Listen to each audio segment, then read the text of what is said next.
a lot of people are bothered by this, and you probably need some of the details. Democrats are alleging a conspiracy that Republicans around the country are coordinating to suppress the vote in November. It seems to me to be sour grapes that the Democrats are saying it, but they're demanding investigations around the country, and they claim that they have witnesses who have been in on the coordination that the Republicans are doing, and they're demanding investigations of law enforcement around the country. They claim they have records and information, and they want federal investigators and state investigators to stop these Republicans from what they believe is an effort to suppress the vote in November. And local election officials and investigators around the country have been trying to get the information from these Democratic groups. And the Democratic groups won't give them the witnesses, won't hand over the witnesses, say they're worried the witnesses might be threatened by Republicans, bothered by Republicans. And if only the investigators will look into it, they will uncover the elaborate conspiracy of the GOP. Sounds like nonsense, doesn't it? I mean, you get Stacey Abrams out there claiming she has evidence of the Republicans engaged in a conspiracy to suppress the vote. And she's got witnesses who have been in the room coordinating with the Republicans.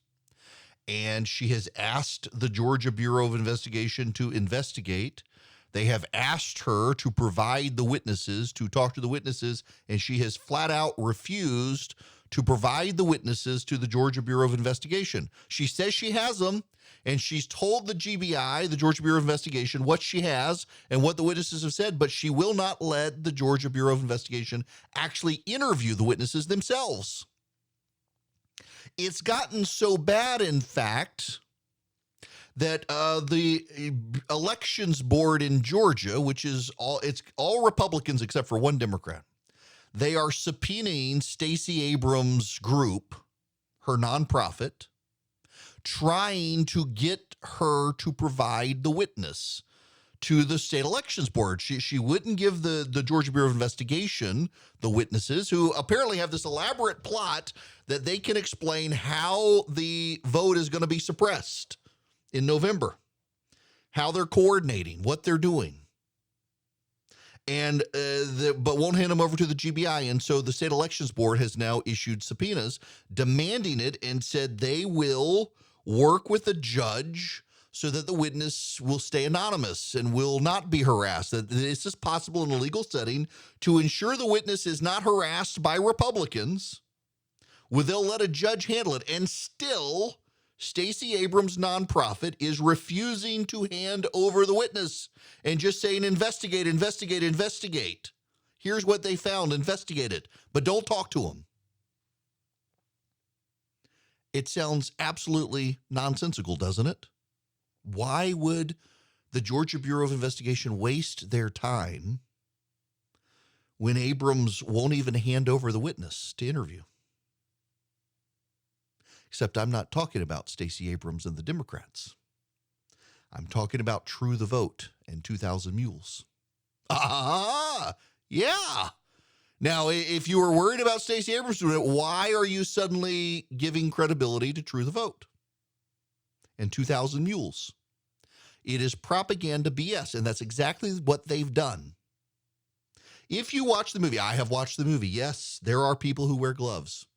Pay no attention to the fact that it is people going to a communal drop box during the height of COVID, particularly black people in Georgia who remember what happened in Albany, Georgia, where the black community was just decimated by COVID. They were fearful and panicked.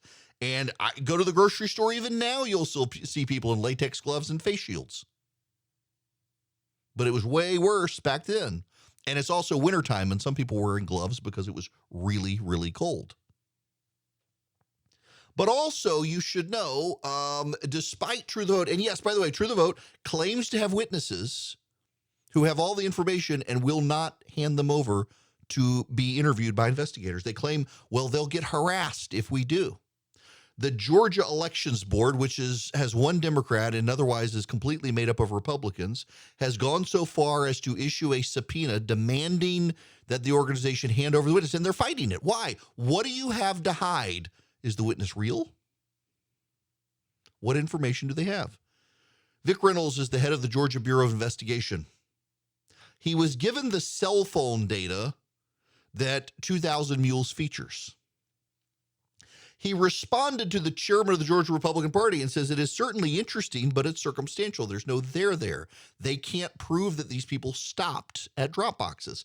The data is not only not precise, but one person could actually be counted for multiple people if they have multiple cell phone devices. If you have an Apple Watch, if you have an iPad, if you have an iPhone, suddenly you're three people, not one person. Also, what are the nonprofits? What are all the nonprofits? They claim a lot of nonprofits, people going back and forth past drop boxes from nonprofits. What nonprofits? There are a lot of nonprofits out there. What nonprofits? Anybody? Anybody? It'd be great if we had all this information. Not only that, but there's a very particular claim in 2000 Mules. In that claim, they claim they handed over information about Secoria Turner. Secoria Turner was an 8-year-old girl who was murdered in a parking lot in Atlanta. And in 2000 Mules, they make a very important claim that their cell phone data analysis was so good that they handed over their cell phone information, and it could only be a handful of people who were in the area at the time who could have killed this 8-year-old girl. But it turns out it never happened, or at least there's no record of it. Catherine Engelbrecht of True the Vote says that she called a contact at the FBI on or about October 25th, 2021, with information about Secoria Turner's case. But the Fulton County District Attorney made the indictment of the defendants on August 13th, 2021. Now, last I checked, August comes before October in the calendar. Directly contradicts Dinesh D'Souza's claims in the movie that the analysis played some role in the arrest of the men. Also, by the way, neither the FBI nor the DA have any information about any information being forthcoming. But wait, it gets better. They also say, here's Dinesh D'Souza was on a talk radio show and said there's an international organization called ACLED, Armed Conflict Location and Event Data Project, that monitors cell phones of all violent rioters around the world. What True the Vote did was they took the cell phone data on the Mules and matched it against the ACLED data on the rioters, and guess what? There's a big overlap.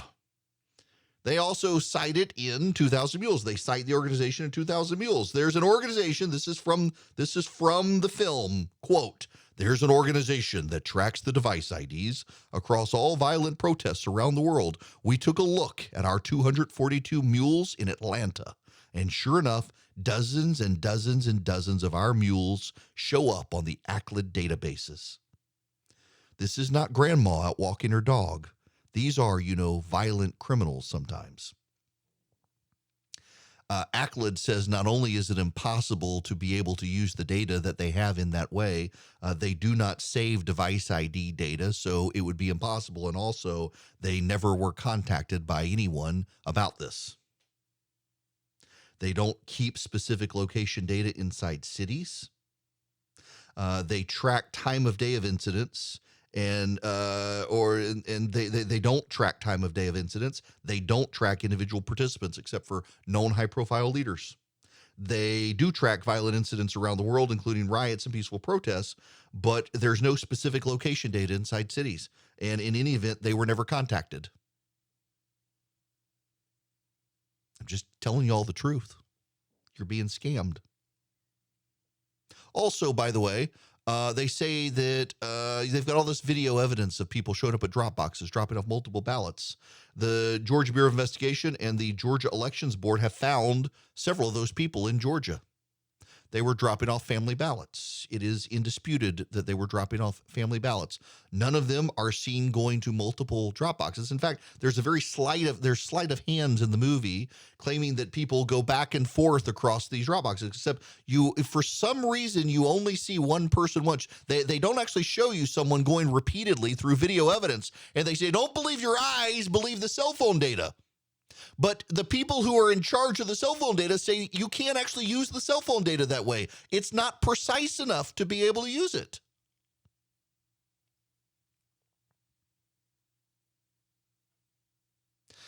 So they conflate a whole lot of stuff. I just got an email from a listener saying the low on November 3rd, 2020 was 57 degrees and the high was 64. Definitely glove leather. How do you know what day the drop boxes were used? Because there was cold weather before that, and they're not using drop boxes on November 3rd on Election Day. They're dropping it off before then. They're also showed it during the runoff, where there was some below freezing weather. And a lot of the gloves were latex gloves, though. You don't wear latex gloves because of cold weather. You wear them because you're scared to death of touching the drop box that all these other people have been touching, because you've been told by the government you're going to die if you touch anything because it has COVID on it. Look, if you want to believe this stuff, I can't dissuade you. But what I can tell you is that if I came to you and said Stacey Abrams claims to have witnesses that the Republicans are going to obstruct the election, and she has handed over all the evidence to the Georgia Bureau of Investigation, but has refused to hand over the witnesses themselves, you would call BS on it immediately. You absolutely would call BS on it. But because it's your side doing the same damn thing, you want to believe it. You want to believe it. I can't stop you from believing it. What I can tell you is that nothing in their story checks out. The individuals identified in Georgia, they were all casting ballots for family members. They've been found. It's been documented. Yes, this guy has 5 ballots in his hand. Guess what? There are 5 members of his family. No video shows that person going back to a single other drop box in the state. Also, why would you do it at the drop boxes? There are big blue mailboxes all over the state of Georgia without security cameras around them, and the post office is obligated to deliver those even if they don't have a postage stamp on them. You could drop it in any mailbox in the state of Georgia. Wear your latex gloves so there are no fingerprints. And they could never find who you were because there's no security camera around all these mailboxes. You could do it at people's houses. You could do it all sorts of ways. But no, you really want me to believe that these people put on their latex gloves or their cold weather gloves and showed up outside government entities covered in security cameras to commit vote fraud. That's what you want me to believe. And that you used ACLED's database to prove it, except ACLED says no, they didn't. And also that they used the Portera High Performance Computing Center at Mississippi State University in Starkville, Mississippi, except they say no. They didn't get used either. Now they say, well, we got the address wrong. We used a different place. But guess what? There's nothing at that place. Their story doesn't check out. I have said all along there were irregularities. I'm sure there were irregularities. But your data doesn't hold up. They tried to take credit for solving the murder of an 8-year-old girl gunned down in a parking lot, and they lied about that too. I'm sorry. You are being lied to. Many of you want to be lied to. I am a firm believer that the truth is what will actually get us through these turbulent times. And you can hate me for telling you the truth. But the truth of the matter is they lied in 2000 Mules about the data on Sequoia Turner. They lied about the ACLA database. They lied about the individuals caught on video dropping ballots off in Georgia. They refused to hand over witnesses to the Georgia Bureau of Investigation. They're having to deal with a subpoena now from the Georgia Elections Board because they refuse to allow the witnesses to be interviewed there as well. What are you hiding that you claim you have witnesses and you won't let any official government organization interview them? What are you hiding?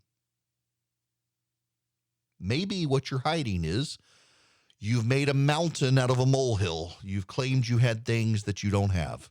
But yet you got a lot of people willing to believe because they want to believe, because they just can't bring themselves to accept the painful truth that what they say happened didn't happen, at least not at the rate that it would impact an election. But there you have it, 2,000 Mules. Wonderful propaganda, but it's also bullcrap.